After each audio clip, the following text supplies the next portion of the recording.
This is 92.7 big FM. आदाब, नमस्कार, सत श्री अकाल। मैं अन्नू कपूर आप सबका स्वागत करता हूं आपके पसंदीदा प्रोग्राम में, जिसका नाम है सुहाना सफर विद अन्नू कपूर। हर रोज की तरह आज के सफर की शुरुआत भी एक झलक से। आज दिल याद करेगा सन 1982 में आई गुलजार साहब की फिल्म अंगूर, और सालों पहले अलग होने के बावजूद 35वें फिल्म फेयर अवार्ड फंक्शन में राखी को बेस्ट सपोर्टिंग एक्ट्रेस का अवार्ड प्रेजेंट करने के लिए गुलजार ने उन्हें कैसे अलग अंदाज में स्टेज पर आमंत्रित किया। तो आइए शुरू करता हूं आज का सुहाना सफर आपकी अनुमति के साथ। मिर्जा असदुल्ला खां गालिब। बस की दुश्वार है हर काम का आसा होना, आदमी को भी मयस्सर नहीं इंसान होना। ये गालिब है। मैंने मजनू पे लड़कपन में असद संग उठाया था, किसर याद आया। रगों में दौड़ने फिरने के हम नहीं कायल, जो आंख ही से न टपके तो फिर लहू क्या है। बहुत अजीम उशान शायर मिर्जा गालिब से हमारे गुलजार साहब इतने प्रभावित हैं कि वो खुद को पुरानी दिल्ली की गली कासिम जान के बल्ली मारान मोहल्ले में गालिब के घर का एक नौकर ही मानते हैं। गुलजार का बरसों पहले एक सपना था कि वो गालिब पर कोई फिल्म बनाए।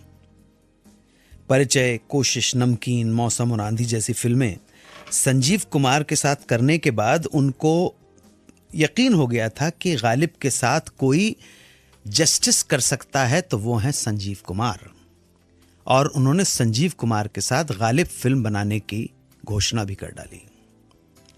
ये खबर जब आम जनता तक पहुंची तो एक कॉलेज स्टूडेंट को गुलजार का ये फैसला ठीक नहीं लगा, क्योंकि उस विद्यार्थी को लगता था कि संजीव कुमार गालिब के साथ इंसाफ नहीं कर पाएंगे इस रोल के साथ। अगर गालिब को करते हुए कोई जस्टिफाई कर सकता है तो वो खुद है। इस कॉलेज स्टूडेंट का नाम था शाह नसीरुद्दीन शाह। नसीरुद्दीन शाह स्कूल और कॉलेज के ज़माने से ही थिएटर से गहरे जुड़े हुए गालिब के दीवाने, और उनकी भी यही तमन्ना थी कि वो गालिब का रोल करें।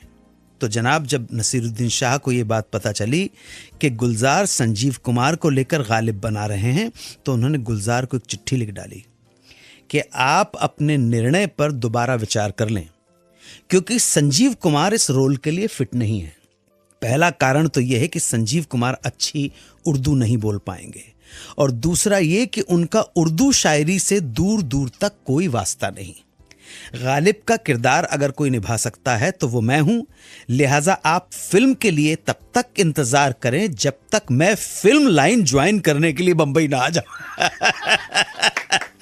कॉन्फिडेंस देखिए आप। ये चिट्ठी गुलजार साहब तक तो नहीं पहुंची, लेकिन चिट्ठी में लिखी बात ऊपर वाले तक पहुंच गई, और उसने नसीरुद्दीन शाह की बात सुन ली। किसी न किसी वजह से फिल्म डिले होती चली गई, और फिर 6 नवंबर 1985 को संजीव कुमार भी इस दुनिया से रुखसत हो गए। इसी बीच 1984 में लेट इंदिरा गांधी की योजना ने मूर्त रूप लेना शुरू कर दिया। इस योजना के इम्प्लीमेंट हो जाने से अब दूरदर्शन केवल बड़े शहरों तक सीमित नहीं रह गया था, अब हर छोटे बड़े शहर में दूरदर्शन का प्रसारण संभव हो गया था, और दूरदर्शन एक स्ट्रॉन्ग मीडियम के रूप में एस्टैब्लिश हो चला था। इसलिए बहुत से निर्माता निर्देशक इसके जरिए अधिक से अधिक लोगों तक पहुंचने की गरज से दूरदर्शन की तरफ मुड़ने लगे। लिहाजा गुलजार ने गालिब को इस नए माध्यम में प्रस्तुत करने का निश्चय किया।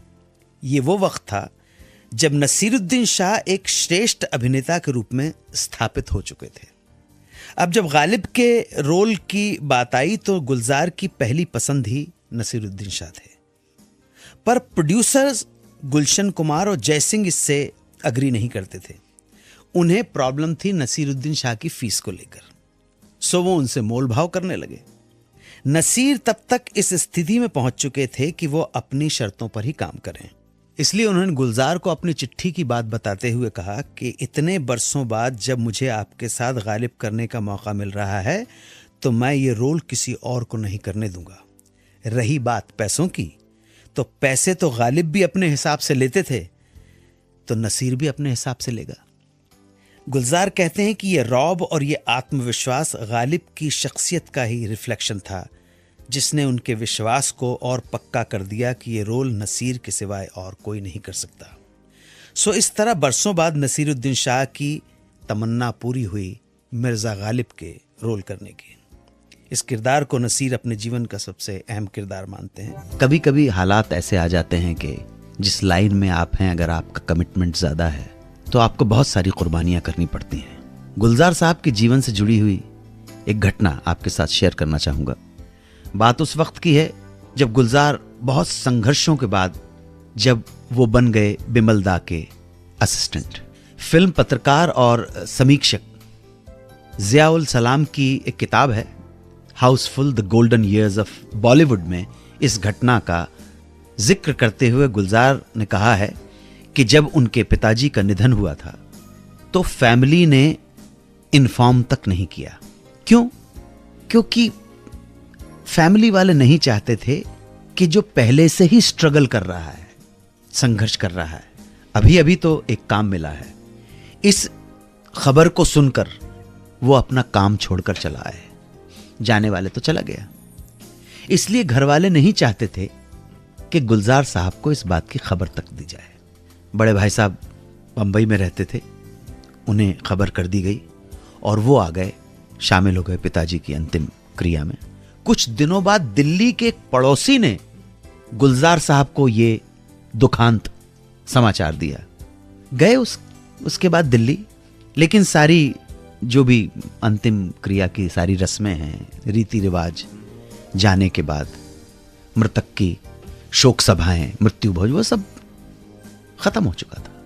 उदास मन से वो वापस आ गए, लेकिन एक कसक, एक टीस मन में रह गई कि पिता के अंतिम दर्शन नहीं कर पाया, अंतिम समय में सेवा ना कर पाया बाबूजी का। ये बोझ था मन का। इस घटना के 5 साल बाद जब बिमल रॉय अपनी जीवन यात्रा के अंतिम आखिरी मुकाम पर थे, बिमल रॉय जिन्हें गुलजार साहब अपने पिता तुल्य मानने लगे थे, तो बिमल रॉय के लास्ट डेज, अंतिम दिनों में गुलजार हर रात रोते और दादा के सिरहाने बैठकर, बगल में बैठकर उनकी फेवरेट जो किताब है, कृति है अमृत कुंभ, उसको पढ़ाकर सुनाते और अंदर से बहुत दुखी। और आ गया वो दुखद दिन, 8 जनवरी 1966 का दिन, और बिमल दा भी चले गए, उनका निधन हुआ। तो आप ताज्जुब करेंगे, गुलजार साहब उनके अंतिम संस्कार की क्रिया में शामिल हुए और साथ साथ अपने पिताजी की भी अंतिम क्रिया उस समय पूरी की।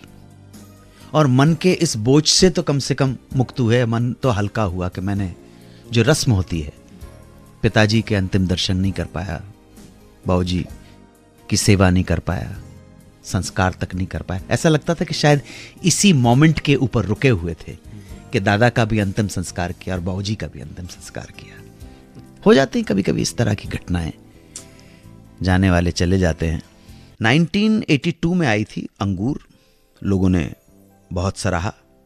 इस फिल्म के लेखक और डायरेक्टर थे गुलजार साहब। इस फिल्म की कहानी शेक्सपियर के एक प्ले पर आधारित है। प्ले का नाम है the comedy of errors.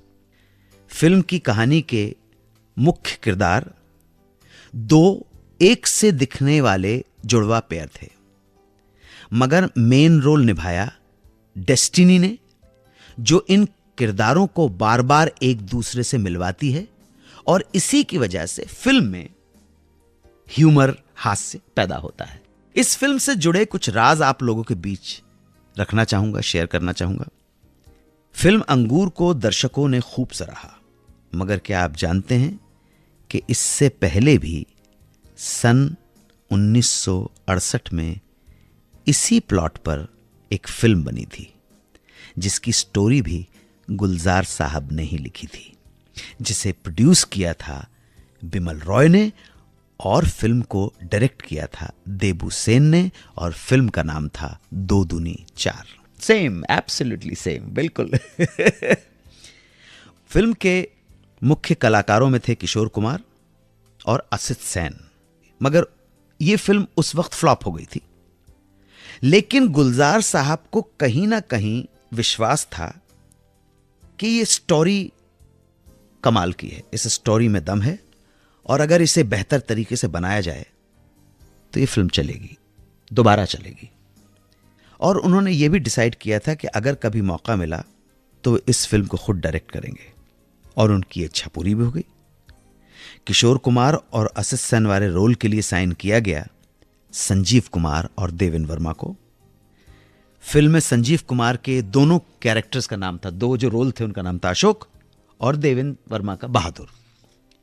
Film की डबिंग कंप्लीट होने के बाद जब गुलजार साहब ने फिल्म देखी तो उन्होंने नोटिस किया कि दोनों बहादुर सेम हैं, लेकिन देवेन वर्मा ने दोनों की डबिंग में एक छोटे से सा शब्द के बोलने में अंतर कर दिया है। पहले भी एक बार दर्शक सेम कहानी को नकार चुके थे, फिल्म फ्लॉप हो चुकी थी। इस डर के चलते उन्होंने देवेन वर्मा को वापस डबिंग के लिए बुलाया। देवेन वर्मा जी उस वक्त यूएस गए हुए थे, फौरन आए और तुरंत आकर एक रात में ही दोबारा डबिंग की, उस तरह से जैसे गुलजार साहब चाहते थे। फिल्म रिलीज हुई, लेकिन इसके बाद भी फिल्म में बहादुर के दोनों किरदारों में एक फर्क रह गया था। वो फर्क था कि जो सीधा साधा बहादुर था उसके कुर्ते की फुल स्लीव थी, जबकि तेज वाले बहादुर ने कुर्ते की स्लीव फोल्ड कर रखी थी। मगर यहां मैं आप लोगों को बताना चाहूंगा कि इसके बाद भी कुछ ऐसे सीन हैं जहां पर दोनों बहादुर फुल स्लीव में दिखाई देते हैं। हालांकि बाद में देवेन वर्मा और गुलजार साहब ने इस गलती को, इस माइनर मिस्टेक को नोट किया, मगर उन्होंने चुप रहना ही बेहतर समझा, क्योंकि वो जानते थे कि इस गलती को कोई नहीं पकड़ पाएगा। गुलजार की फिल्म मीरा की कहानी। इस फिल्म में मीरा का हस्बैंड कितनी मुश्किलों और परेशानियों से मिला। अमिताभ बच्चन ने डेट्स दे दी थी, डेट्स का इस्तेमाल नहीं हुआ, तो अमिताभ बच्चन को डेट्स की प्रॉब्लम होने लगी, क्योंकि बाकी डेट्स वो दूसरे प्रोड्यूसर्स को दे चुके थे। लिहाजा उन्होंने मजबूरी हालात में ये फिल्म छोड़ दी। अब मीरा के लिए फिर से नए वर की तलाश शुरू हो गई। इस तलाश में भी कई महीने लग गए। जब कई महीनों की तलाश के बाद भी कोई नहीं मिला तो सोचा गया कि क्यों ना किसी नए एक्टर को राजा भोज का रोल दे दिया जाए। लेकिन इस बात पर प्रोड्यूसर प्रेम जी अड़ गए कि अगर कोई ये रोल करेगा तो वो एस्टैब्लिश एक्टर ही होना चाहिए, क्योंकि इससे पहले भी एक फिल्म मीरा पर बनी थी और वो फिल्म फ्लॉप हो गई थी। इसलिए प्रेम जी डर रहे थे कि नए कलाकार को लेकर फिल्म को बेचना मुश्किल हो जाएगा, कोई भी डिस्ट्रीब्यूटर इसके लिए तैयार नहीं होगा। सो दोबारा पूरे जोर शोर से मीरा के वर की तलाश जारी रही। फिल्म के मुहूर्त के करीब 3 साल बाद जनवरी 1978 में मीरा को उसका वर यानी राजा भोजराज मिल ही गया। ये वर था विनोद खन्ना। यहां मैं आपको बता दूं कि विनोद खन्ना से हुई सिर्फ एक दिन की मुलाकात में विनोद खन्ना ने यह कह दिया था कि वो ये फिल्म कर लेंगे। बात सिर्फ वर्बल हुई थी, किसी तरह का कोई कॉन्ट्रैक्ट नहीं हुआ था। वर मिलने के बाद भी प्रॉब्लम्स खत्म नहीं हुई। ऐसा लगता था कि फिल्म मीरा बनाने का ख्याल प्रेम जी को किसी ऐसे वक्त आया होगा जब प्रोड्यूसर या डायरेक्टर के ग्रह या नक्षत्र ठीक नहीं थे। विनोद खन्ना के साथ फिल्म की शूटिंग सितंबर 1978 में शुरू होनी थी, मगर अगस्त 1978 में ही ये खबर आई कि विनोद खन्ना फिल्म लाइन छोड़कर अपने आध्यात्मिक गुरु रजनीश यानी ओशो के पास अमेरिका जा रहे हैं। एक बार फिर फिल्म को झटका लगा। लेकिन इस खबर के कुछ दिनों बाद ही ये खुशखबरी भी आई कि विनोद खन्ना अपनी सारी फिल्में कमिटमेंट पूरी करने के बाद ही अमेरिका जाएंगे। और विनोद खन्ना ने सिर्फ मुंह ज़बानी किए अपने वादे को निभाते हुए मीरा फिल्म को कंप्लीट किया। उसके बाद ही वो 1982 में ओशो रजनीश के पास अमेरिका रजनीशपुरम पहुंच गए। विनोद खन्ना के बाद भी इस फिल्म को पूरा होने में लगभग 3 साल और लग गए।